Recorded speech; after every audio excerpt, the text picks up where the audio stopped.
je souffrais, mais vraiment tous les jours, c'était dur, très dur, je n'avais pas le niveau. À la fin de ma deuxième année de médecine, j'ai quand même passé tout un tas de concours. Infirmière, sage-femme, j'ai rien eu. Vous partez ensuite donc à Saint-Tropez pour votre première expérience de chef. Comment ça se passe déjà cette première expérience? Mal. Je me dis, mais qu'est-ce que je fais là? Et là, je me dis, mais t'as pas le droit d'arrêter, Michel. Tu viens de te faire virer d'un endroit. Là, tu serres les dents, mon pauvre, et tu fonces, quoi. Qu'est-ce qui fait que vous passez de j'aimerais avant un restaurant à je quitte vraiment tout, je prends mon courage à deux mains et vraiment je pars quoi? Parce qu'il y a avoir l'idée et le faire vraiment. Je suis allé voir toutes les banques, mais j'ai entendu de tout. C'est dur, hein. J'ai même entendu des banquiers qui m'ont dit, mais j'avais une étoile Michelin en poche quand même. Ils m'ont dit, bon, quand vous aurez un projet sérieux, vous reviendrez nous voir. Ça fait mal, hein. Pourquoi tout ça? Parce que c'est déjà très bien la cuisine, en plus vous réussissez là-dedans. C'est un besoin d'objectifs permanents, c'est un besoin de nouveaux challenges. Je fais partie de ces hommes et de ces femmes qui ont la chance d'avoir une vie hyper active et j'ai peur de l'échéance finale. Et je me dis que tant qu'il y a des choses qui me nourrissent comme ça, qui me motivent, qui m'excitent, qui me passionnent, la vie est là. Le jour où ça s'arrêtera, j'ai peur d'être vite abattu.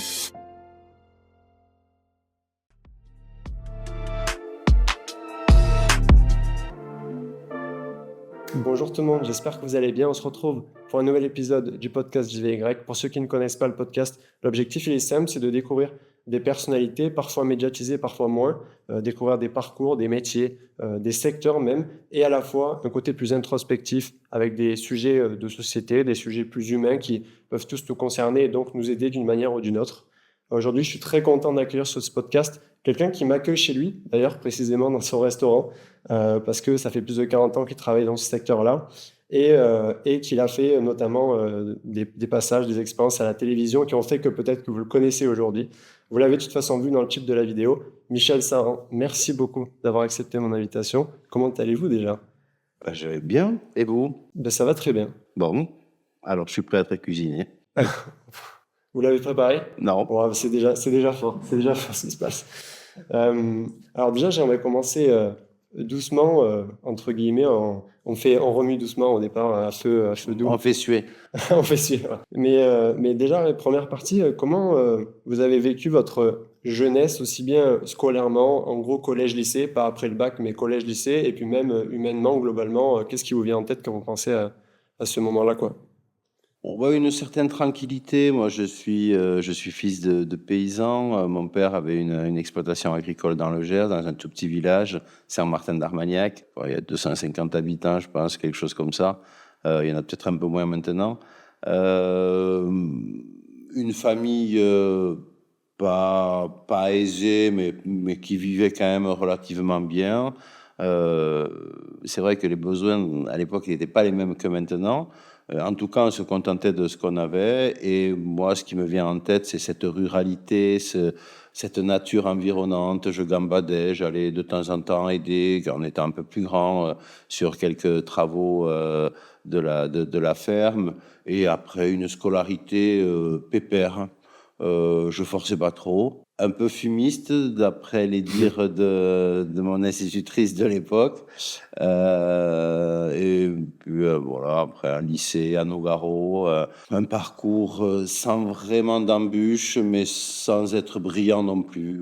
Voilà, bon, ne sachant pas trop ce que j'allais faire dans la vie. Et vous avez quand même des centres d'intérêt à ce moment-là, des passions, des... Mais j'ai pas souvenir. Alors, si j'aimais beaucoup la musique et j'avais un grand-père qui régulièrement m'achetait des vinyles de musique classique. Et c'est vrai que j'aimais bien. Je faisais un peu de piano, j'apprenais le piano, mais je faisais pas de sport. J'étais plutôt même réticent à l'activité sportive. Je faisais un peu de ski, voilà, à la saison. Avec les ski clubs, le ski club d'un village voisin qui était Riscle. Bon, des copains, des moments importants qui marquaient la vie de la ferme. Il y avait les vendanges avec la fête des vendanges. Il y avait les tu-cochons, où on avait 3 cochons qui étaient abattus tous les ans et ça donnait toujours lieu à des fêtes où le voisinage venait aider, et puis on se retrouvait à la fin autour d'un repas. Moi, je sais qu'à l'époque, je commençais à piquer des cigarettes par-ci, par-là. J'essayais d'être discret, mais je l'étais pas. Mais bon, voilà. J'ai pas, voilà, des copains qui sont certains qui sont, enfin, plus que des copains, des amis, dont un, Jean-Luc, qui m'accompagne toujours et qui est, parce qu'il travaille un petit peu pour moi aussi. J'ai pas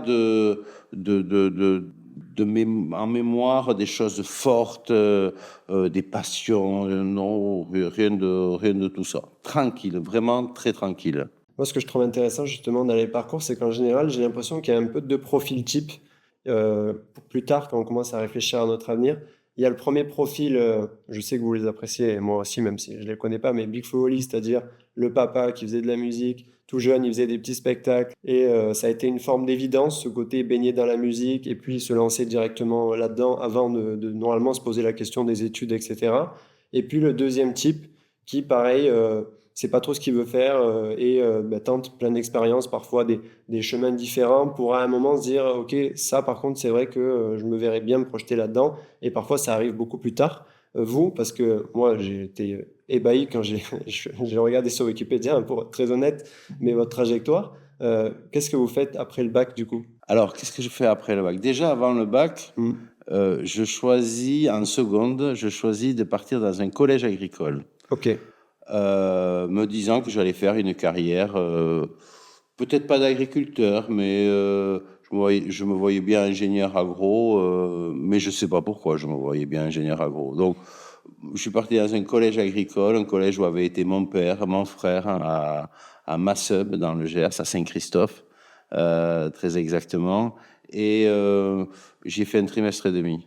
ok, J'avais deux problèmes. C'était un, l'agriculture, visiblement, et deux, c'était géré par des frères, et la religion m'a vite posé des problèmes. J'étais baptisé, j'ai été enfant de chœur, mais il y avait quelque chose qui me gênait. Donc, au bout d'un trimestre et demi, hop, retour à la maison, et je suis revenu dans un parcours classique. Donc, j'ai perdu une année, hein, du coup, j'ai redoublé, et voilà. Et après, j'ai passé mon bac, un bac scientifique, un bac D à l'époque, et alors, et après? Bah, après, il se trouve que j'avais un oncle vétérinaire.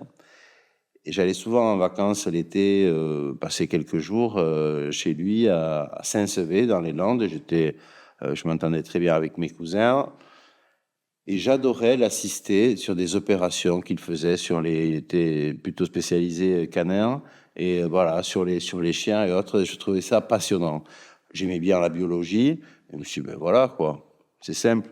Les animaux, ils parlent pas. Je vais essayer d'aller voir ceux qui parlent. Je vais faire médecine. Et c'est comme ça que je suis parti en médecine. Mais la motivation n'était pas plus forte que ça. Et on ne peut pas faire médecine si on n'est pas vraiment motivé. En tout cas, ça m'a amené à Toulouse. donc vous partez en médecine. Ça vous a, quand on connaît la suite, on se dit que dans la trajectoire, il y a quand même eu quelque chose. Donc, vous faites médecine. J'ai fait 2 fois la première année de médecine. Dans les deux cas, c'était une perspective de devenir vétérinaire, du coup? Non, non, non, c'était pour devenir médecin, ça me semblait plus Ah, facile ok. que vétérinaire. Ok. Mais il y avait cet attrait de la chair, peut-être déjà. Alors, oui, Mais oui. C'est très métaphorique, mais. je suis passé de la chair vivante à la chair morte. Mais bon, il y avait quelque chose qui m'attirait. Mais une fois de plus, c'était pas suffisant pour mener à bien des études. Et quand je suis arrivé à Toulouse, bon, d'abord, c'était le choc de la grande ville, hein, venant de ce tout petit village. On voyageait beaucoup moins, mais enfin, je crois que c'est toujours le cas d'ailleurs. Et quand on est dans la vraie ruralité profonde, on se déplace pas tant que ça, on va pas si souvent que ça à Paris ou même à Toulouse quand on est dans le fin fond du Gers. C'est déjà un périple, d'aller dans la grande ville. Donc, moi, je suis arrivé à Toulouse, j'ai retrouvé des copains, bien sûr, qui étaient au lycée avec moi. Et là, c'est une nouvelle vie qui a commencé. Une vie qu'on ne peut pas qualifier de très sérieuse, quand même. Très honnêtement, je me suis beaucoup amusé. Première année de médecine, j'ai pas beaucoup usé les bancs de l'amphi, mais je me suis bien amusé. Et c'était pas mal de fêtes. C'était voilà, la découverte de la vie d'adulte indépendant, loin du cocon familial. Et bon, allons-y, quoi. Donc, je jouais de la guitare un peu, j'ai même fait la Manche à Toulouse. Ah Enfin, ouais? bon, ouais, ouais, Ah ouais, oui, ouais, ok. ouais. Ouais, ouais, non, c'était cool. C'était On avait studieux, ouais. un appartement au Mirail, on était 5 dedans. C'était, Déjà, ça démarre oui, oui, on avait difficilement. régulièrement la visite de la police parce que les voisins se plaignaient un peu de nos excès. Mais bon, enfin, c'était chouette. C'était chouette, mais voilà, ça durait un an. Au bout d'un an, j'ai redoublé, j'ai réussi à avoir, bon, en étant bon comédien, j'ai réussi à avoir les bourses pour la deuxième année. Et voilà, mais après, au bout de la deuxième année, à la fin, il y avait une échéance, c'était le concours, et c'était pas mieux la deuxième que la première année, quoi. Donc là, il s'est posé des questions. Et donc, il s'est posé des questions et à ce moment-là, vous retournez dans le Gers pour aider votre mère qui avait ouvert un restaurant Alors, au début de vos oui, études, en gros, c'est ça? effectivement, si on attaque le chapitre de ma mère, Qui est un énorme chapitre. c'est un énorme chapitre, Oui. et c'est vrai que ça a jalonné ma vie, bien sûr, logiquement depuis le début, depuis le moment où elle m'a enfanté, et puis après, elle avait fait l'école hôtelière, et puis bon, elle avait abandonné son métier pour suivre celui qui allait devenir mon père. Mais à 50 ans, elle a décidé de transformer la ferme familiale en ferme auberge. C'était un petit peu le début des fermes auberges. Et moi, je lui donnais des coups de main. Ça me faisait 3 sous pour ma vie agitée, mouvementée toulousaine. Et bon, je trouvais ça sympa, mais sans plus. Ça m'arrivait aussi l'été pour gagner 3 sous d'aller travailler dans des restaurants, faire des saisons, quoi. Bon, pourquoi pas, mais voilà, sans plus. Et donc, à la fin de ma deuxième année de médecine, j'ai quand même passé tout un tas de concours. École d'infirmière, sage-femme, enfin bon, j'ai rien eu. Ok. Dieu merci. Et là, je me suis dit, oh, qu'est-ce que je vais faire maintenant? Et les règles de vie sont les mêmes pour pour tout le monde, quoi. Quand on est jeune adulte, il faut avoir un métier. Ensuite, on peut avoir une famille. Bon, et il faut gagner un peu sa vie pour pouvoir assumer tout ça. Et je dis, mais j'ai pas de métier. J'ai pas de métier, mais ma mère ayant ouvert ce restaurant, je dis, je peux peut-être travailler avec elle. Et pourquoi pas, au moins, j'aurais de quoi nourrir au propre et au figuré une famille. Et j'ai commencé comme ça, d'abord en salle, et puis bon, très vite en cuisine parce que c'est ce qui m'intéressait le plus. Ma mère m'a dit, OK, il n'y a pas de problème, tu veux travailler avec moi, travaille. Elle était ravie. Mais bon, c'était qu'un début. Je sentais que j'avais envie d'autre chose. J'avais envie aussi d'avaler le monde, de découvrir plein d'autres choses.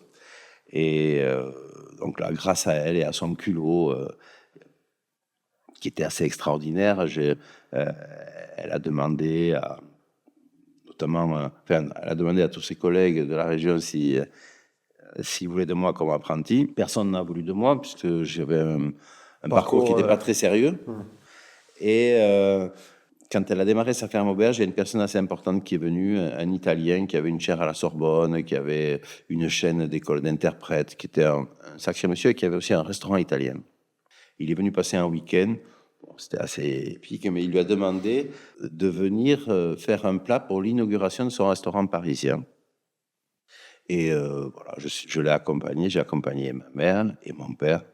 Et bon, pour nous, c'était incroyable, quoi. C'était quelque chose de fou d'aller cuisiner. Il y avait Christian Millot du Goemillot. Enfin, il y avait une jet set parisienne parce que lui était quand même quelqu'un d'assez connu. Et tout ça, ça me faisait vibrer, quoi, quand même. Et puis, voilà, donc j'ai commencé à travailler avec elle. Et puis, donc là, elle a demandé si je pouvais continuer, enfin, s'ils acceptaient de me prendre comme cuisinier. Ce qu'ils ont accepté, donc je suis allé apprendre la cuisine italienne. C'était un restaurant italien. Et avec encore une femme comme chef de cuisine, Madame Baridon, et où j'ai découvert une culture que je connaissais absolument pas. Et la cuisine des pâtes, cette cuisine italienne, Je connaissais que les nouilles au beurre de ma mère, qui certes, si elle était une bonne cuisinière par ailleurs, au niveau des pâtes, c'était catastrophique. Et les nouilles au beurre, je détestais ça. Et là, j'ai rencontré, j'ai découvert une cuisine très ensoleillée, avec des accents et beaucoup de variétés. Et ça m'a plu, ça m'a bien plu. Le travail était intellectuellement assez facile. Ça me permettait, j'avais pas mal de temps libre, ça me permettait de faire un peu la fête à Paris aussi, j'avoue. Et tout ça allait très bien. Mais malgré tout, je savais que, enfin, inconsciemment, il fallait pas que je reste trop longtemps, quoi. C'était mon apprentissage, mais bon, au bout de même pas un an, je dis, bon, allez, hop, il faut que je passe à autre chose. Et là encore, ma mère est intervenue, puisque, par connaissance, je ne vais pas tout raconter parce que ce serait beaucoup trop long, mais elle avait une amie immensément riche qui lui a prêté une maison à Juan-les-Pins. Et donc, elle est allée passer quelques jours. Et à cette époque, il y avait un chef dans un restaurant qui s'appelait le Juana, qui n'était autre qu'Alain Ducasse. Donc, elle va manger avec mon père et un autre couple. Il s'éclate, bien sûr. Et elle dit à mon père, mais tu sais, je vais demander à voir le chef. Pour Michel, ça serait bien s'il pouvait venir travailler ici. Sachant que c'est aujourd'hui le chef le plus étoilé du monde. Donc c'est sûr que c'est pas mal comme expérience, j'imagine. Et donc, mon père, qui n'était pas du tout comme elle, pas aussi à l'aise, mais jamais de la vie, jamais de la vie. Et il se trouve qu'il avait une réunion professionnelle en Italie. Elle l'a amené à l'aéroport de Nice. Elle a fait demi-tour. Elle est revenue au Joanna. Et elle s'est pointée à la réception. Elle a dit, je voudrais parler à Alain Ducasse. Oui, madame, qui dois-je annoncer? Il ne me connaît pas. Hein. Et Ducasse est venu. Et voilà comment ça a commencé. Elle lui a raconté mon histoire. Elle a dit, écoutez, c'était merveilleux. Ça, mais il manque qu'une chose, c'est mon fils. Pourquoi pas? Qu'est-ce qu'il fait, votre fils? Elle lui raconte un peu mon parcours. Elle lui dit, mais bon, ça m'intéresse, c'est vocation tardive. J'ai déjà eu un cas comme ça. C'est, quand ils démarrent, ils mettent notre implication, ils savent pourquoi ils le font. Où est-ce qu'il est? Il est à Paris. Bon, écoutez, mais je vais aller, il y a le salon de l'hôtellerie, bientôt je vais y aller. Et elle qui sort naturellement, mais moi aussi j'ai prévu d'y aller, alors que c'était Ah oui, c'était complètement pipeau, Ok. quoi. Et donc on organise ça, il vient me voir à Paris et il me dit, écoute, l'an prochain, tu pars au restaurant de Bacon au Cap d'Antibes, c'est un restaurant une étoile Michelin, poisson, pour te dégrossir un peu. Après, tu iras faire un mois de stage chez le nôtre pour apprendre la pâtisserie et ensuite tu t'attaqueras avec moi au Juana. Et il faut se dire que nous, on n'avait aucune connaissance du milieu de la gastronomie, de ces restaurants reconnus, parce qu'on n'y allait pas le dimanche. C'était pas c'est pas que c'était pas notre tasse de thé, mais ça faisait pas partie, voilà, de nos habitudes. Donc moi, je démarre, je vais au restaurant de Bacon, restaurant spécialisé poisson, je fais des bouillabaisse. Pour vous dire, il m'avait surnommé, bon, comme je sortais de médecine, le doc du Gers. et la première bouillabaisse qu'on m'a donné à faire, j'explique le bouillon, machin, tu plonges le poisson, etc. Ok, et je démarre. Il me dit, ah non, mais attends, mais le poisson, il faut le vider et l'écailler d'abord. Vous l'aviez pas fait. Ok. Donc on À cette partait de très époque-là, très j'étais bas. à peu près. On On était encore au même niveau. on partait de très très bas. Mais bon, je me suis quand même bien éclaté d'abord avec le chef, avec qui je m'entendais très bien et qui sentait que bon, j'avais quand même une certaine sensibilité et qui m'a pris un peu en estime et qui m'a dit, écoute, il faut que je te prépare pour l'étape suivante parce qu'elle sera difficile. Chez Ducasse, tu vas en baver. Parce que là, le registre culinaire était relativement simple. Mais bon, il fallait que je rattrape un peu le temps perdu. Donc, je fais ma saison au Bacon. Ensuite, je pars apprendre un peu la pâtisserie. Je fais quatre stages à l'école Le Nôtre. Et ensuite, j'ai attaqué avec Ducasse. C'est là où j'ai compris que la cuisine, c'était beaucoup plus que de simples assiettes. Il y avait l'expression d'une culture, d'une société. C'était, oui, un vrai moyen d'expression pour un cuisinier. Et autant je souffrais, mais vraiment tous les jours, c'était dur, très dur. Je n'avais pas le niveau. Quand vous arrivez chez Alain Ducasse, du coup? Ouais, Ok. j'avais pas le niveau technique. Donc là, il a vraiment fallu que je me retrousse les manches. Et puis c'était dur et je chialais presque tous les jours. parce que j'étais débordé, et je savais que j'avais pas droit à l'échec non plus. Je savais pas trop de quoi allait être faite ma vie. À partir du moment où j'avais fait ce choix, il fallait que je me donne à fond.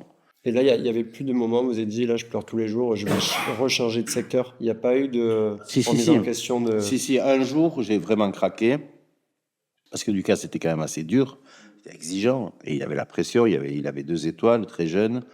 Et un jour, je dis, bon, je peux plus, quoi. Donc, je demande à le voir, et je dis, bon, écoutez, chef, je crois qu'il vaut mieux que j'arrête. Je suis désolé, mais pourquoi tu me dis ça? Ah, je dis, vous m'engueulez tout le temps, je t'engueule. Tu veux que je te montre comment ça se passe quand j'engueule quelqu'un?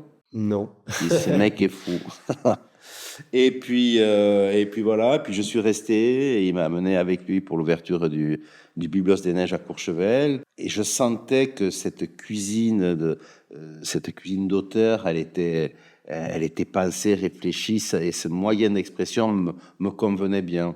Et donc j'ai continué. Et puis là, il a commencé à me faire des propositions, à me dire, bon, l'année prochaine, tu vas aller chez Alain Chapelle, qui était un peu son mentor, quoi. Alain Chapelle, chez qui il avait travaillé, qui était un chef 3 étoiles à Myonnais, dans la région lyonnaise.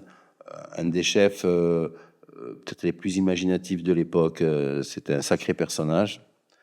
Et il me dit, tu vas aller chez lui. Et ça, c'était une marque de reconnaissance énorme, parce qu'il avait envoyé personne jusque-là chez Chapelle. Ah ouais, ok. Et je lui dis non. Pourquoi non? Ben non, Myonnais, c'est le nord, il fait froid, je veux pas aller là-bas. Non, moi je veux rester au soleil. Mais tu vas apprendre, c'est de ton métier dont je parle, là.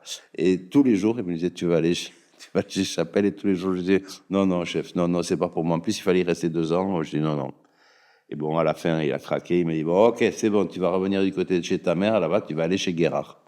Et c'est comme ça que je suis parti à Eugénie-les-Bains. Donc il y a eu l'enchaînement Eugénie-les-Bains, donc les prés d'Eugénie, c'est ça Les prés d'Eugénie, ouais. Alors, il y avait d'abord, j'ai fait le Juana, ensuite Courchevel pour le Byblos des Neiges, et ensuite je suis parti à Eugénie-les-Bains. Ok, ouais, il y a eu l'enchaînement Eugénie-les-Bains, après Jean-Michel Lorrain. Eugénie-les-Bains, 2 ans. Ouais. Je suis rentré comme commis de cuisine. Ensuite, je suis passé chef saucier rôtisseur. Et ensuite, je suis parti à la Côte-Saint-Jacques, à Joigny, comme seconde cuisine. Cet enchaînement d'expériences-là, parce que d'extérieur, c'est vrai que quand on voit cet enchaînement où en gros vous restez 1 ou 2 ans dans des lieux, rarement plus finalement au départ, d'extérieur on se dit c'est étonnant parce que souvent quand on monte en grade, c'est justement parce qu'on reste longtemps dans un lieu, etc. Mais à la fois, ça a été énormément d'expérience pour vous. Déjà, est-ce que c'est fréquent? Parce que moi, d'extérieur, je ne sais pas du tout si c'est fréquent de bouger autant sur une période de sa vie, quoi, dans ce milieu-là.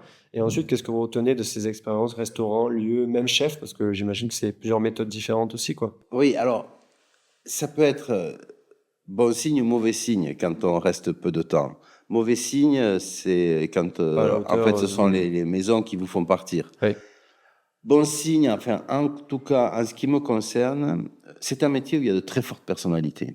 Et les chefs, en général, ont de fortes personnalités. D'où le nom de chef, je pense. C'est clair. Que ce soit Alain Ducasse, que ce soit Michel Guérard, Michel Lorrain, ce sont des personnes, si vous restez un peu trop avec eux, enfin, pas eux en particulier, tous, ben finalement, vous êtes absorbés et vous êtes phagocytés par leur personnalité, et vous faites leur cuisine.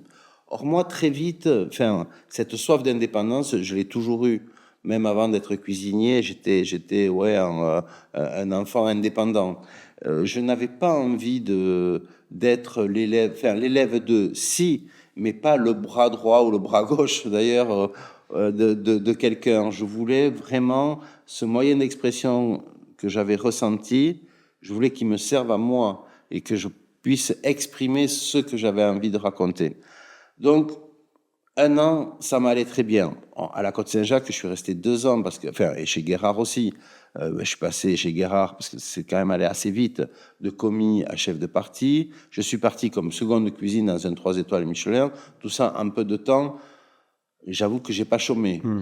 Et la Côte-Saint-Jacques, j'y suis resté 2 ans, où j'ai vécu 2 années formidables, où là, avec le poste que j'avais en plus, je voyageais pas mal, que ce soit avec Michel ou Jean-Michel Lorrain, on allait faire des promotions à l'étranger, et j'ai vu cette l'aura qu'avait la cuisine française à travers le monde, et bon, on peut pas y rester insensible quand vous êtes reçus comme des chefs d'État, que vous allez cuisiner pour des personnalités, à Bangkok, on était allé faire une promotion, il y avait Liz Taylor, on allait tous les jours cuisiner dans sa suite.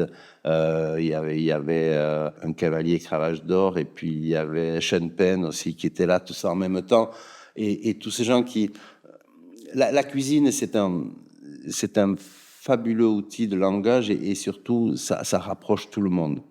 Et c'est un langage d'abord universel de paix, parce que où que l'on soit, on peut cuisiner avec n'importe qui, Ouais, que c'est ce un soit des partage. Palestiniens, Ouais. des Israéliens, des Arabes, des Antillais, n'importe. On est toujours content d'être ensemble pour cuisiner. Et ça, c'est chouette. Et ça permet de rencontrer des personnalités incroyables, quoi. Pour que vous fassiez une cuisine qui soit assez intéressante. Bon, là, j'étais avec un 3 étoiles, et j'ai vraiment, oui, rencontré des personnes folles, et ça m'a encore plus conforté dans l'idée que je voulais faire ce métier et que je voulais le faire pour moi. Et ensuite, donc, dans l'enchaînement des expériences, il y a eu un moment qui était quand même assez important, je trouve, parce que d'extérieur, quand on voit les gens qui ont réussi, entre guillemets, même si ce terme est assez simpliste, mais qui ont une trajectoire intéressante, des expériences intéressantes, on se dit que tout est évident. Et ensuite, vous avez une expérience de devenir chef, du coup, parce qu'on en parlait, que c'était compliqué de prendre de la place, entre guillemets, avec les chefs, etc., quelque part. Vous partez ensuite donc à Saint-Tropez, résidence de la Pinède, Oui, pour votre première expérience de chef. Comment ça se passe déjà, cette première expérience mal, mal. Bon, déjà, je l'ai eu au culot, hein, la place. Ok. Voilà, parce que j'étais chez Lorraine en seconde cuisine. J'avais envie de changer. Enfin, je sentais qu'il était temps pour moi de me lancer et de faire mes cartes. Et c'est un copain qui me dit: «Oh, t'as vu, à la Pinède, ils cherchent un chef, pourquoi tu réponds pas?» Bon, je réponds. Et le patron de la Pinède avait déjà arrêté son choix sur un candidat qui avait un CV justement bien supérieur au mien, qui avait été second dans trois étoiles Michelin. Ok. Et moi, j'y vais au culot. Bon, et enfin, il m'écoute quand même. Il me dit: «Mais vous êtes second?» Bah, je dis: «Oui, je suis second, ouais.» Bref, il vient à Joigny, il rencontre Michel Lorrain, qui... J'avais une vraie relation très forte avec Michel Lorrain. C'était quelqu'un que j'aimais beaucoup, enfin toute la famille, hein. Et donc Michel Lorrain, voilà, fait une tartine comme ça sur moi. Et l'autre candidat, il s'est retrouvé sur le carreau. En plus, j'avais des prétentions salariales bien supérieures à l'autre. Ah oui, ok. Mais voilà, je suis allé au culot. Mais le culot, c'est de temps en temps, il faut en avoir. Ça, c'est un enseignement certainement de ma mère. Il faut oser. Et paf, je me retrouve à cette place. J'y vais, et l'endroit est magnifique, euh, Saint-Tropez, la clientèle, bon, quelque chose de complètement fou pour une première place de chef. À part que le monsieur de Lyon voulait que je fasse un buffet, et moi je voulais pas faire de buffet. Et je me suis trompé sur une évidence. Pour moi, le patron, c'était le chef de cuisine. Et j'ai compris après que c'était celui qui faisait les chèques, le patron. Et donc, je me suis fait virer. Je me suis fait virer pour incompatibilité d'humeur, bien sûr. Ça a été un vrai choc, mais formateur aussi. Hmm. On apprend de la vie.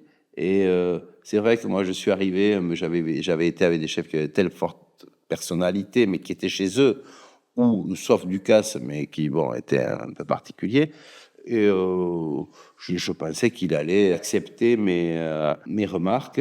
Ben non, il les a pas acceptées. Donc, je me suis retrouvé dehors, viré pour faute lourde.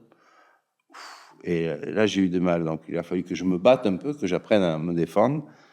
Ça a marché, mais j'ai pas gardé ma place, bien sûr. Et là, j'ai vraiment pris un coup au moral. Je savais pas. Et puis bon, je dis, mais faut te relever, mon garçon, quoi. C'est pas grave.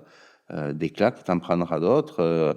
Et j'ai commencé à chercher une place de chef. il n'y avait pas grand-chose qui m'intéressait. Et on me contacte en me disant, vous savez, le Mât du Langoustier cherche un chef, c'est un journaliste qui me dit ça. Et je lui ai parlé de vous parce que je pense que ça peut être intéressant pour vous. Moi, ça me disait rien du tout. Et je connaissais pas l'île de Porquerolles. Enfin, bon. Et toutes les autres places que j'avais envisagées ne se sont pas confirmées. Et donc, par dépit, je vais au Mât du Langoustier. Et là, je tombe amoureux de l'île, parce que c'est quand même magique, surtout que j'y vais en morte saison, j'y vais à la fin de l'automne, et ce lieu, les odeurs, je m'attendais pas à ça. Donc, ça a été un vrai choc, et je finis par accepter la place. Parce que là, le défi était gros, parce qu'on faisait beaucoup de couverts. Je faisais 400, c'est ça? 400 couverts par jour à peu près, ouais. 400 couverts, plus le personnel, parce qu'on est sur une île. Donc, il faut, au niveau des appros, il faut pas se louper. Hein. Nous étions 80 employés, donc ça faisait 160 couverts de plus. Entre 80 employés. Ouais. Ok. Il y avait 60 chambres, je crois, plus 400 couverts par jour. Enfin, c'était une belle entreprise. Ouais. Bon, et puis là, voilà, je fais mon boulot. Je me souviens du premier service, il y avait une régate Bouygues. Ok. Je me fais démonter. Et là, je me dis, mais où est-ce que j'ai mis les pieds, quoi? Les skippers rentraient en cuisine. Ouais, c'est bon, le dessert, mets-le dans un cajot. Là, mais je veux faire une cuisine soignée, moi. Je suis pas là pour remplir des cajots. Le service se passe parce qu'on devait faire 180. À l'arrivée, ils étaient 250. Donc, c'était monstrueux. Enfin, j'ai pris cette espèce de tsunami, là, que... Je me dis, mais qu'est-ce que je fais là? Et là, je me suis dit, mais t'as pas le droit d'arrêter, Michel. Tu viens de te faire virer d'un endroit. Là, tu serres les dents, mon pauvre, et tu fonces, quoi. Et c'est ce que j'ai fait. Et bon, je me suis mis au pli. J'ai bien analysé la situation, ce qu'il fallait faire, pas faire. Et j'y suis resté 5 ans. Et au bout de la première année, j'ai l'étoile Michelin. Félicitations. Ouais, alors, mais j'étais pas du tout préparé à ça. Dans l'hiver, on était fermé, on travaillait que 6 mois. Le reste du temps, j'étais dans mon Gers natal. Et un jour, le patron m'appelle et il me dit, Michel, on vient de recevoir un message d'une maison de champagne, nous félicitant pour notre promotion. Qu'est-ce que c'est? Ah, donc il y a des gens extérieurs qui le savaient avant vous? Oui, toujours, toujours. Ah bon? Ouais. Ah, d'accord. À l'époque, c'était... non, pas toujours. Maintenant, ça a changé. Mais à l'époque, c'était ça. Ah, je lui ai dit, mais je sais pas, parce qu'il y avait un communiqué de presse qui partait. Et je dis, je sais pas, écoutez, je vais appeler Michel Lorrain. Donc, j'appelle Michel Lorrain qui me dit, mais Beta, t'as ton étoile?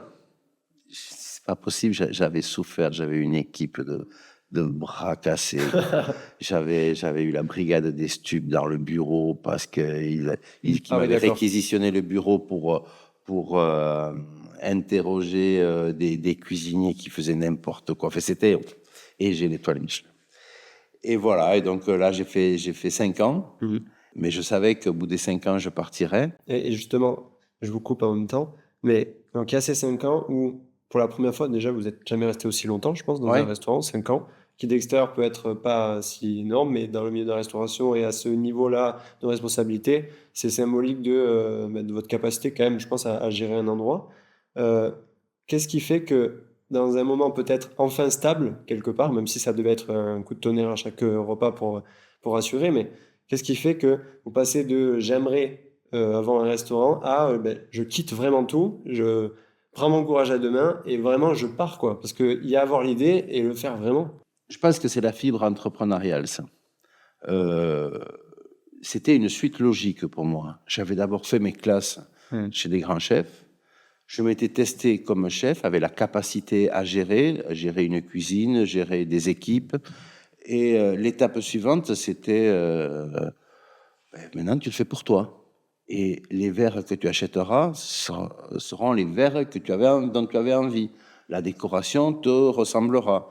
Donc une liberté de choix. Oui. Et puis qu'il y ait une synergie logique et un concept maîtrisé du début à la fin. À part que j'avais pas trop de ronds. Donc quand je fais ce choix et je dis bon, j'arrête, je veux m'installer, c'était un vrai souhait. Je savais pas trop où j'allais quand même.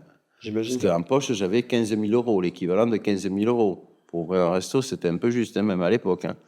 À l'époque, c'était en France, c'était 100 000 francs. Bon, et là, je commence à gamberger, à chercher des endroits, à me dire où est-ce que je vais m'installer. Le Gers, ma mère voulait que je reprenne l'auberge. Je dis non, ça c'est pas possible parce qu'il n'y a pas le potentiel de clientèle. Paris, Paris me tentait beaucoup. Mais à Paris, il y avait beaucoup de monde aussi, il y avait beaucoup de concurrence. Puis bon, c'était pas chez moi. J'ai eu cet appel, ce retour alors à cette ère étudiante. Où vous Euh, aviez brillé. ouais, voilà, mais où je gardais le souvenir de l'ambiance générale de cette ville qui me plaisait. Ce côté latin, Ouais, ce côté assez manière de gai. vivre. Ouais. Toulouse est une ville gaie Mm. où, comme le dit Nougaro, l'Espagne pousse un peu sa corne. Et oui, j'étais attiré par cette ville. Et je dis, ça sera Toulouse. En plus, en faisant une petite analyse, Airbus progressait. Enfin, c'était donc il y a 28 ans. Il n'y avait pas tant de restaurants que ça. Je dis, allez, Toulouse.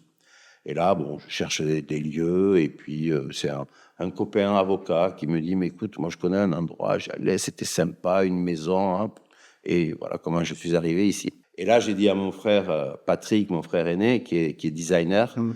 je dis, Patrick, voilà, je vais m'installer là, est-ce que tu peux me faire quelque chose? Il a fait cette maison avec les moyens que j'avais, parce que je suis allé voir les banquiers, c'était Ok. niet, quoi. Je dis, mais écoutez, combien il vous faut? Alors Trop. je voulais 1 million et j'avais 1,2 million, je crois même. Oui, 1,2 million de francs. Et donc, j'avais 100 000 euros.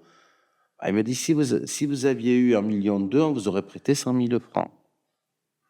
OK, bon. Et là, j'ai commencé à aller voir les cousins, les copains et autres pour récupérer 500 000 francs.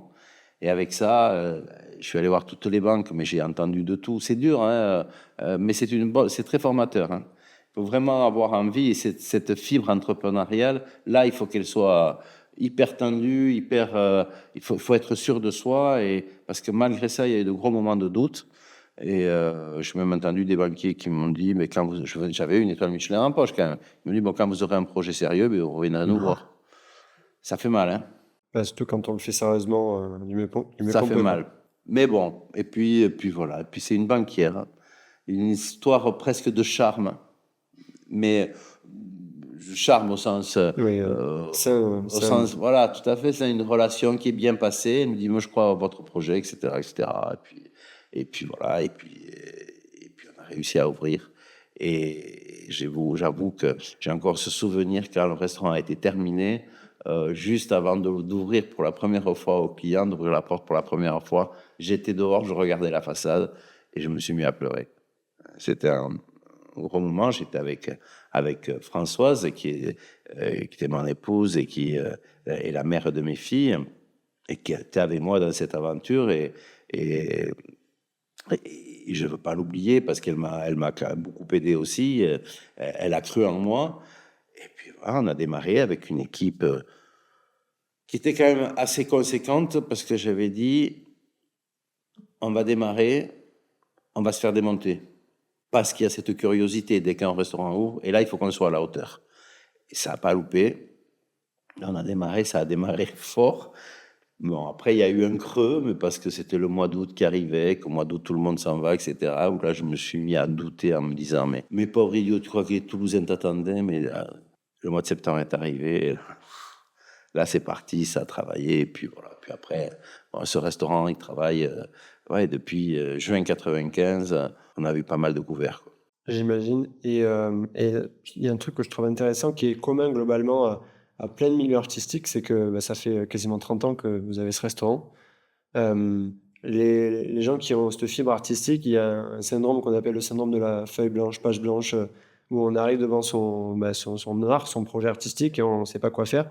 Vous, je me demande, parce que d'extérieur, c'est déjà hyper dur de réaliser, parce que quand les gens viennent dans votre restaurant, ils attendent, évidemment, la brigade, c'est le niveau quoi, d'un restaurant étoilé, évidemment, mais la création, le côté, c'est la patte de Michel Saran qui est dans ce restaurant. Et c'est là où ça doit pas être facile parce qu'en plus, c'est une forme de pression peut-être avec ça. Mais déjà, avant de rentrer dans cette question un peu psychologique, mais comment ça se passe en tant que chef quand on a une feuille blanche jusqu'au moment où elle est dans l'assiette en gros du client derrière? Qu'est-ce qui se passe Alors, créativement il y a plusieurs feuilles blanches parce que il y a par rapport au lieu, qu'est-ce que je voulais?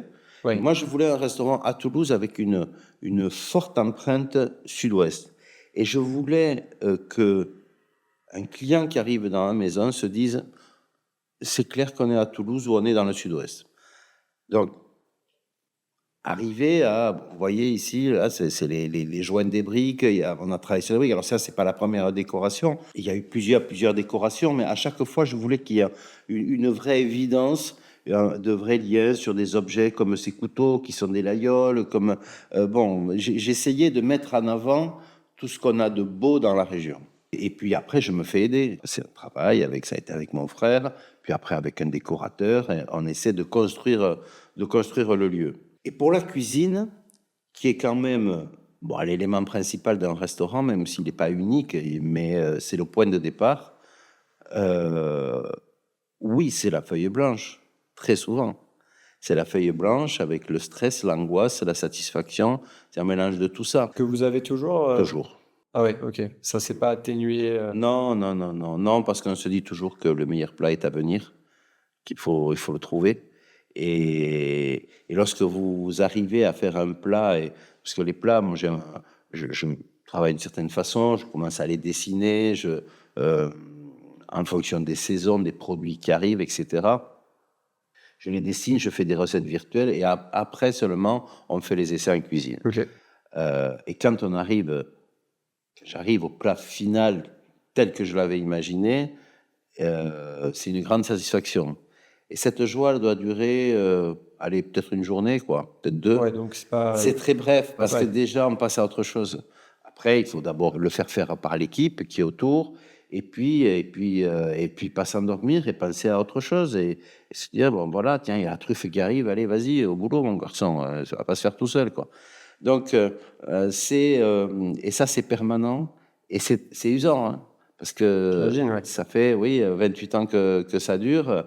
Et puis, je peux pas me mentir, quand un plat me plaît pas, que je le fais à la va-vite, et ça m'est arrivé une ou deux fois, je suis obligé de le sortir très vite, parce que j'y crois pas, ça me ressemble pas, c'est pas moi, je mens, et je suis très attaché à la sincérité, point de vue humain, et là, ce n'est que l'expression d'une personnalité, une fois de plus, donc, ah ouais, j'essaie d'être sincère. Et parce que, moi, encore une fois, c'est d'extérieur, mais avec cette expérience que vous avez, quand vous arrivez aujourd'hui devant cette feuille blanche, est-ce que quelque part, entre guillemets, c'est plus facile parce que l'expérience que vous avez a énormément aidé, ou est-ce que bah, il n'y a pas des nouveaux légumes chaque semaine qui sont créés dans le monde? Donc, comment on fait aussi pour... Est-ce que c'est plus dur du coup à l'inverse? Non, mais euh, les produits, la technique, c'est notre orthographe, notre vocabulaire. Ensuite, ce que l'on doit en faire, c'est un instantané de la société à un moment donné.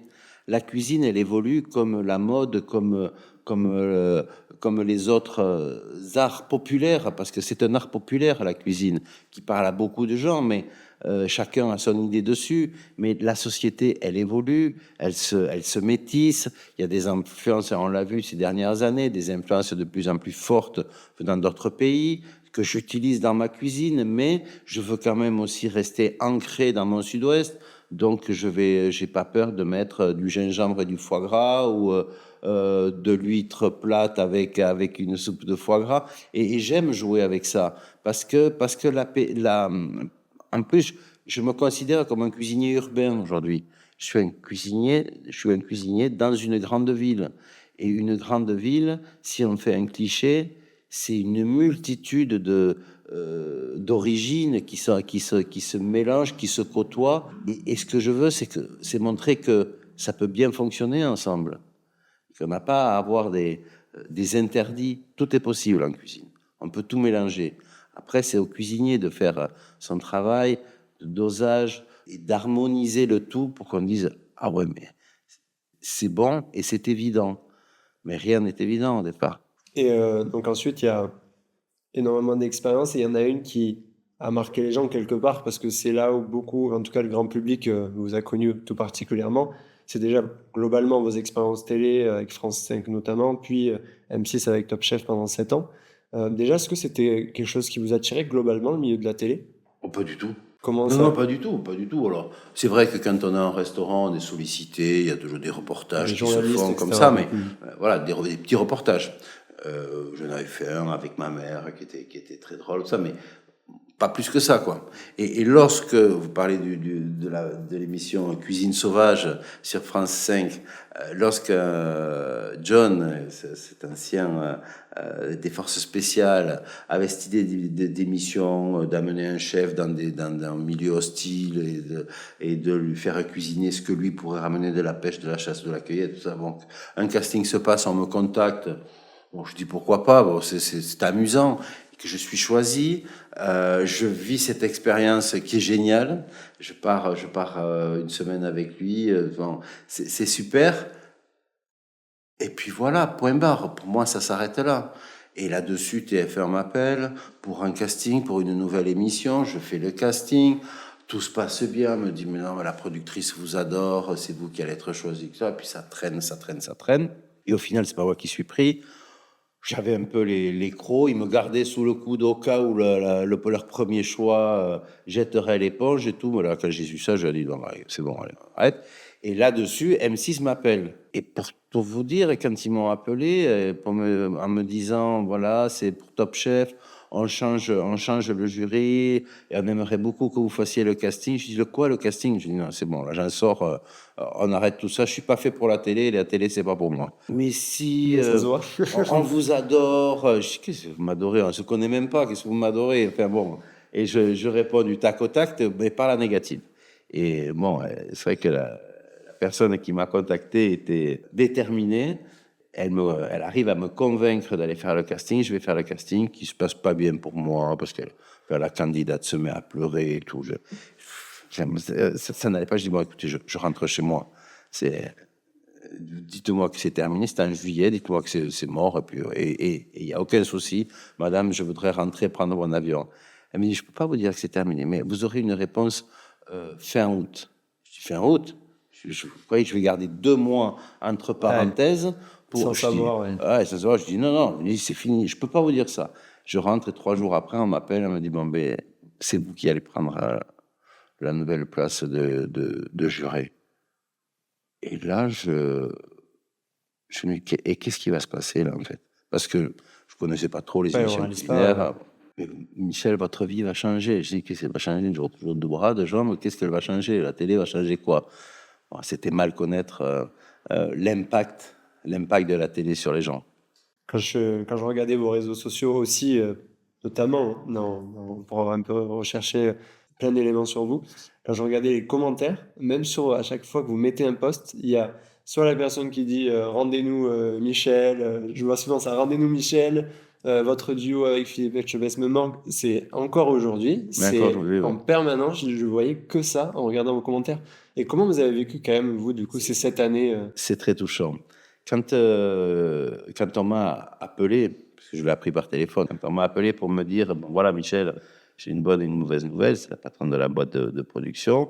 La mauvaise, c'est que on va changer le jury de Top Chef et tu ne seras pas dans la prochaine saison. Je dis, ah bon, et qui d'autre?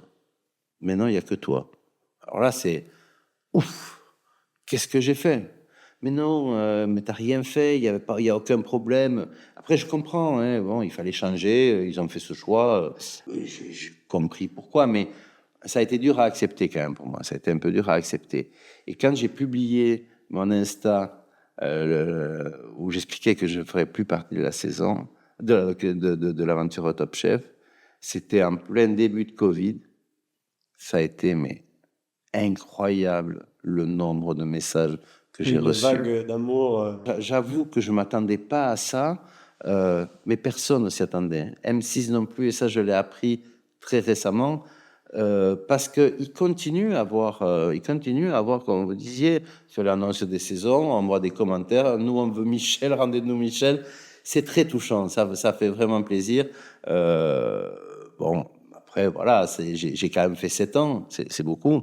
Ils ont fait ce choix, c'est comme ça.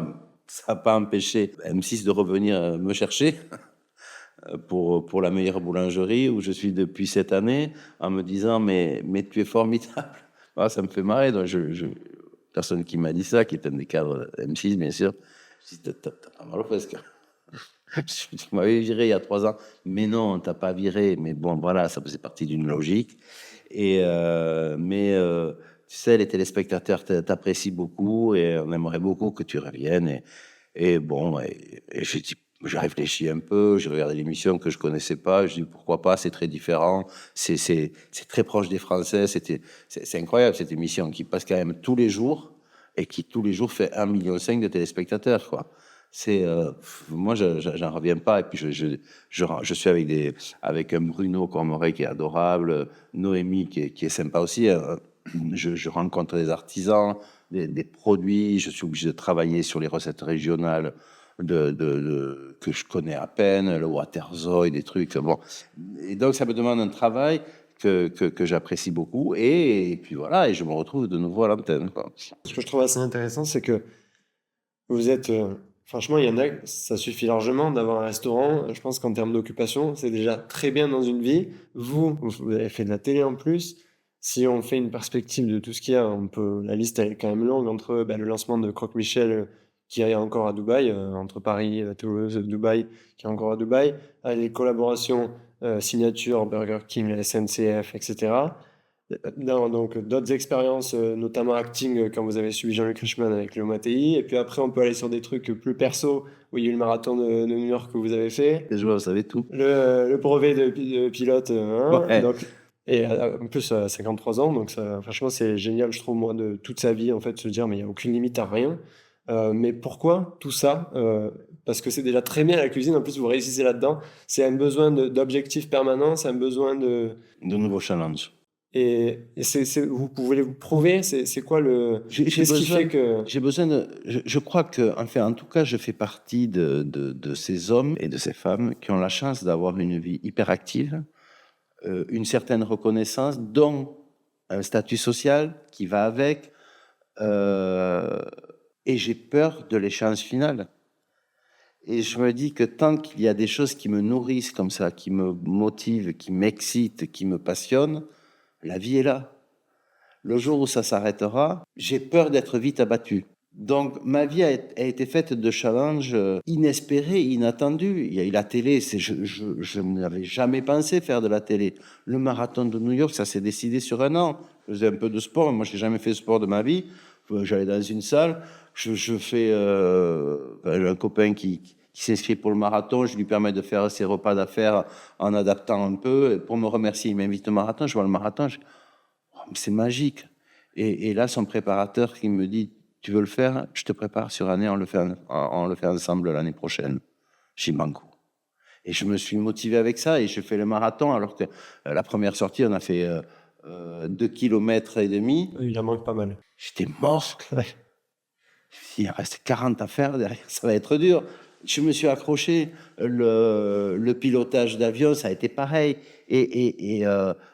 Mais oui, plein de choses comme ça. Et ça me. C'est ça qui vous anime, Qui m'anime, le pilotage d'avion. Je ne peux pas savoir la fierté que j'ai eue quand, la première fois que j'ai pris l'avion, quand mon instructeur me dit, bon, tu me poses là, tu repars. Je dis, mais quel pied, quoi. Je l'ai fait. Et c'est une satisfaction, c'est de la fierté mal placée, mais c'était chouette. Je suis arrivé parce que je suis persuadé qu'on est capable de tous d'énormément de choses. On est, on n'utilise pas tout le potentiel que l'on a. Donc moi, j'ai besoin en permanence de nouveaux challenges. Je les attends pas, je les anticipe pas. Ça arrive. Là, j'ai plein de choses encore qui sont dans les tuyaux. Et alors, je dis pas les périodes sont pas faciles.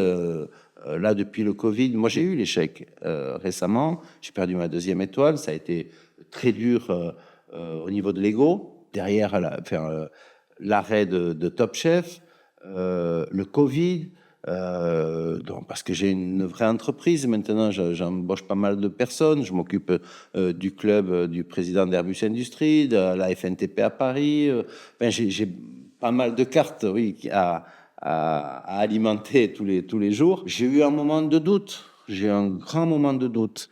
Et ça, on ne peut pas vivre avec. Il faut se mettre mot, faire preuve de résilience.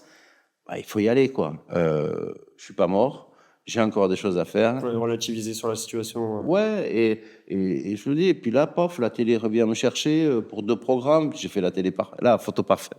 La photo parfaite aussi qui était géniale à faire. Bon, là, la meilleure boulangerie. Et puis voilà, je vous dis, il y a d'autres projets dans les tuyaux. Et quand on m'appelle, moi, j'ai ma fille qui travaille, mes 2 filles travaillaient avec moi. Maintenant, Camille est restée avec moi, c'est mon assistante. Et à chaque fois, je l'appelle, je sais pas ce qu'on vient de me proposer. C'est à chaque Ouais, fois, c'est pas banalisé dans j'ai la votre esprit. surprise. Ah non, Ouais. non, ça me fait kiffer C'est à chaque important. fois. J'ai un côté grand enfant hein, quand même. Hein. Moi, quand parler de Big Flo et Oli, quand un jour reçois un message sur Insta, on est Big Flo et Oli, on aimerait vous rencontrer. Je dis, mais qui c'est ça, Big Flo et Oli? Je Ah oui, connais pas. donc là, Moi. vous connaissez pas du tout. Pas du tout. D'ailleurs, vous ressemblez un peu à Oli, vous, comme Mais ça. on me le dit souvent. C'est toi qui me le dis souvent d'ailleurs. Et il me dit, ouais, voilà, les Toulousains, mais je les ai rencontrés, on a fait des trucs. On a fait des trucs ensemble quand ils ont fait le stadium où Quelques années. ils avaient interrogé tout un tas de personnalités pour leur donner des conseils, soi-disant. Enfin, il y Oui, avait, exact. ouais. Et je faisais partie de ces gens-là. C'était génial, moi, de me voir, enfin, voilà, au stadium, là, me voir sur l'écran avant le concert de Big Flo et Oli, mais c'était c'est un kiff absolu. Ça ne veut pas dire grand-chose, mais si ça me montre une amitié. Là, je reviens de Tokyo. Je suis rentré avant-hier. J'étais avec les Chevaliers du Fiel pour le concours de meilleur cassoulet du monde de Toulouse à Tokyo. C'est le kiff. Et puis voilà, quoi. Et ça, c'est important. J'ai fait du sport automobile. Et ça, j'espère que, voilà, que ça durera longtemps. Longtemps, que je continuerai à avoir des projets. Je veux pas penser au moment de ma vie où je me retrouverai seul avec ma pipe, mon chien et la télé. Ça m'intéresse pas. Et c'est quoi qui vous rend le plus fier dans tout ce que vous avez fait spontanément, ce qui vous vient en tête? J'ai pas de sentiment de fierté. En tout cas, qui vous rend peut-être le plus heureux. Alors, Je suis content de ce que j'ai fait. Très honnêtement, ma plus grande fierté, ce sont mes filles. Parce que ça, la vraie transmission, elle est là. Bien sûr qu'il y a la transmission du métier, etc., etc. Mais la descendance, c'est quoi? C'est la vraie définition de la vie. On vient, on laisse quelques traces, certes, mais faut rester modeste. Je suis pas Steve Jobs ni Newton et machin. Moi, j'ai fait que de la cuisine. Mais aussi, j'ai fait 2 filles qui vont continuer et puis qui parleront à mes petits-enfants, j'en ai 3 aujourd'hui, de ce qu'était leur papy. Bon, ils me connaîtront, mais raconteront un peu tout ça. Et ça, tout ça, oui, ça me fait plaisir. Même si j'en profite pas beaucoup aujourd'hui de cette vie familiale, parce que la vie professionnelle, ça prend 80% du temps. Mais s'il y avait un peu de fierté, elle serait à ce niveau-là. Puis voilà, et puis après, les gens que j'aime aussi. Dans ce que j'ai fait, moi, je suis content d'avoir fait ce que j'ai fait. Je ne suis pas un passionné de cuisine, je déteste ce mot, je déteste qu'on dise ça parce que la passion... c'est rare hein, que les gens disent ça. Ah, C'est rare d'interpréter ça comme ça. ouais, vous avez entendu ce que je dis sur la passion. Moi, la passion, c'est enfin, quand vous Mais c'est pour ça que j'ai jamais dit le mot pendant l'échange. Ouais, non, mais quand vous regardez la littérature française et les histoires de passion, ben, ça fait flipper. C'est toujours des histoires de merde. C'est toujours Qui extrême et ça finit nuit toujours mal. souvent, ouais. Ça finit toujours mal. L'amour passionnel, j'ai connu ça une fois, c'est plus dévastateur qu'autre chose, en fait. Or, mon métier, c'est tout sauf de la passion, c'est hyper carré, hyper cartésien. Il y a une place pour la créativité et après, il faut orchestrer. Ça intègre une entreprise où il faut que ce soit extrêmement codifié, régulier, etc. La passion, ça ne permet pas de faire ça. Alors, j'ai un métier qui m'a énormément apporté. Jamais j'aurais pensé un jour pouvoir faire et rencontrer toutes les personnes que j'ai rencontrées avec ce métier. Mais c'est déjà beaucoup. C'est déjà beaucoup. Et vous parlez de personnes rencontrées aussi. Vous avez quand même une personne à qui vous êtes extrêmement fier peut-être d'avoir cuisiné, dans ce cas-là précisément, Ah, il rencontré y ou en a pas, plein. mais Quelqu'un qui vous vient à l'esprit Alors, il y en a plusieurs. Il y en a plusieurs. Peut-être que lorsque j'ai été appelé pour aller cuisiner avec 8 collègues, je crois qu'on était 8, un repas pour Nelson Mandela en Afrique du Sud, ça, c'est correct. c'est très fort et c'est un souvenir.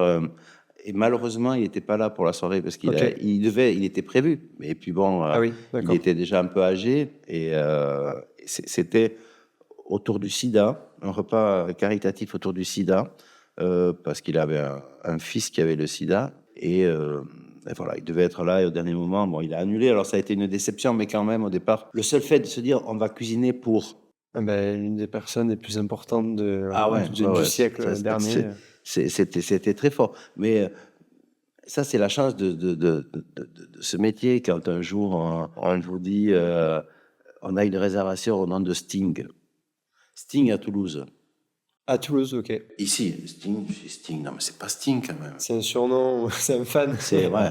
Et puis après, on nous rappelle en nous disant alors que c'est le chanteur Sting. Ben, le pied, quoi. C'est un monument. Mais quand, enfin, ouais, il y a des moments où, quand un jour, ça c'était suite à la télé, on vous appelle, on dit voilà, je suis l'assistante de l'agent de Vanessa Paradis, elle souhaiterait contacter Michel Saran. Bon, ça, c'est un copain qui fait une trace, quoi. C'est un truc. Et puis, non, voilà, je voudrais avoir votre numéro personnel. Je dis, mais écoutez, vous appelez. Comme j'y croyais pas, je dis, vous appelez au restaurant et tout. Bon, ça insistait, je le laisse quand même mon portable, mais j'y croyais pas du tout. Et l'après-midi, un appel, Beverly Hills. Oui, bonjour, je suis Vanessa Paradis, l'actrice. Je dis, oui, mais je vous connais. Mais c'est. Ce nom me parle. Et qu'elle vous dit, mais on vous adore, c'est très fort. Moi, à chaque fois, ça me. Oui, alors là, j'ai une espèce de fierté mal placée, mais c'est tellement inattendu. Mais là, quand on a fait la photo parfaite, j'étais avec Antoine Duléry. Ça a été une rencontre extraordinaire. C'est un homme qui a bien sûr un passé, voilà, qui a tourné avec Noiret, avec Belmondo. Voilà. Et qui m'a dit, viens Michel, tiens, je te paye un cigare. Tu sais, avec Noiret, on allait les acheter là. C'est des moments, là, je me dis, je suis vraiment privilégié. Là, je suis vraiment privilégié. Et des histoires comme ça, j'en ai plein. J'imagine. Je vais finir avec une question qui est venue d'une conversation que j'ai eue récemment avec la personne qui est derrière la caméra, Lucas. Mais globalement, moi, ça fait quelques années que j'adore échanger avec des gens, même des gens pas du tout de médiatisation, dans le train, enfin, de manière beaucoup plus commune. Mais parce que je trouve que ça nourrit aussi et puis que j'aime partager ça. Bien Mais sûr. malgré tout, j'en suis au début de cette longue aventure et j'apprécie énormément ce chemin, mais j'en suis factuellement au début. Et je suis en face d'un monsieur qui a une quarantaine d'années d'expérience maintenant et qui est quand même une personnalité publique vue d'extérieur. Qu'est-ce qui fait qu'aujourd'hui, je suis dans votre restaurant pendant 1 heure? Qu'est-ce qui fait que vous avez accepté de me recevoir sans être TF1 ou M6 ou une chaîne télé, quoi? Vous avez eu de la chance. Alors, premier point. Et je sais pas pourquoi, parce qu'il y en a plein que je refuse aussi. Ce qui m'a plu, c'était l'angle beaucoup plus général, le côté humain, Mm. plus que le côté très ciblé, cuisine, métier, etc. Parce que ça revient souvent, et on raconte toujours Le les mêmes plat histoires, préféré, tout quoi. ça vous adorez ça, j'ai remarqué. Ouais, donc, oui, parler, moi aussi je suis bavard, j'aime bien échanger, mais je vous rejoins sur plusieurs points, euh, parce que vous me demandiez s'il y avait des personnalités. Oui, mais il y a aussi des gens que j'ai rencontrés qui ne sont pas des personnalités et qui m'ont extrêmement nourri dans ma vie et qui continuent de me nourrir. J'ai appris la cuisine, j'ai été initié à la peinture, à l'appréciation de la peinture par un vieux monsieur qui était devenu un ami, qui a disparu maintenant, qui était Pierre Jacot, qui avait côtoyé de grandes célébrités, puisqu'il travaillait avec Dali, enfin, il avait plein de choses, mais l'approche qu'on avait dans la rue, personne ne le connaissait, et il m'a beaucoup apporté. Mais je parlais de Jean-Luc Garbage, mon copain agriculteur, qui était mon copain d'enfance et qui me fait mes mini-légumes aujourd'hui. C'est des moments formidables que je passe avec lui. En cuisine, Paul Bocuse disait il y a 2 catégories de cuisine, la bonne et la mauvaise. Et je trouve que pour les humains, c'est un peu pareil. Il y a les personnes géniales et il y a les cons. Et les personnes géniales, elles vous apportent toujours quelque chose. Donc, quel que soit leur statut, leur terrain de jeu, leur personnalité, c'est toujours enrichissant. Et ces échanges-là, pour moi, l'humain reste et restera toujours au centre des débats. Parce que je suis persuadé qu'il n'y a que l'humain qui peut sauver cette planète. Alors, je propose qu'on finisse sur cette phrase parce que elle est parfaite. Je pense pour conclure, c'est très bien. Et puis ça définit bien, je pense, la personne que vous êtes. Donc merci beaucoup en tout cas. C'était un Avec très bon plaisir. moment pour moi. Et puis merci beaucoup à vous qui avez regardé cet épisode. J'espère qu'il vous a plu. N'hésitez pas à commenter, partager, surtout donner votre avis. C'est ça qui est toujours intéressant, c'est d'échanger après. Merci beaucoup à Camille derrière la caméra pour l'aide. Merci à Lucas aussi qui était derrière aussi. Et puis merci à vous d'avoir accepté. On se retrouve bientôt pour un nouvel épisode. À plus tout le monde.